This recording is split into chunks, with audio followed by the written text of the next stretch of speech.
கேடிஎம்க்கும் Royal என்ஃபீல்டுக்கும் race வச்சோம்னா எந்த வண்டி ஜெயிக்கும்? ஃபர்ஸ்ட் இதை கமெண்ட் பண்ணுங்க, ஏன் அப்படின்றத இந்த வீடியோவில் சொல்றேன். மறக்காம ஃபாலோ பண்ணிக்கோங்க. இது டே 11 ஆஃப் டெக்னிக்கல் கண்டென்ட். ரெண்டு வண்டிக்கும் முக்கியமான சேஞ்சஸ் இந்த வண்டியோட இன்ஜின்ஸ் தான். ராயல் என்ஃபீல்டு பொறுத்த வரைக்கும் ஒரு லாங் ஸ்ட்ரோக்கான இன்ஜின் வந்து யூஸ் பண்றாங்க. அதாவது இதோட போர் டயாவை கம்பேர் பண்ணும்போது ஸ்ட்ரோக்கோட லென்த் அதிகமாகவே இருக்கும். இதனால பிஸ்டன் கொஞ்சம் அதிக தூரம் வந்து நம்மளுக்கு டிராவல் பண்ணும். கம்மியான ஆர்பிஎம்ல அதிகமான டார்க் வந்து இது ப்ரொடியூஸ் பண்ணும். இந்த வண்டி எல்லாமே ரவ் ஃப்ரெண்ட்லியாக இருக்கும், சிட்டிக்குள்ளே டிரைவ் பண்ணுறதுக்கு கம்ஃபர்டபுளாக இருக்கும், ஹைவேஸில் த்ராட்டில் மெயின்டைன் பண்ணுற மாதிரி இருக்கும். நீங்கள் கம்ஃபர்டபுளான பைக்ஸ் உங்களுக்கு வேணும் அப்படின்னா இந்த மாதிரி அண்டர் ஸ்கொயர் இன்ஜின் பைக்ஸ் வந்து நீங்கள் வாங்கிக்கலாம்.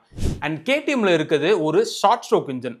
அதாவது அந்த சிலிண்டரோட லென்த்தை விட அதோட டயா சைஸ் வந்து பெருசாக இருக்கும். அதனால கம்பேரிட்டிவாக வால்வ் வந்து பெருசாக இருக்கும், ஏர் ஃப்ளோ நிறையவே இருக்கும்.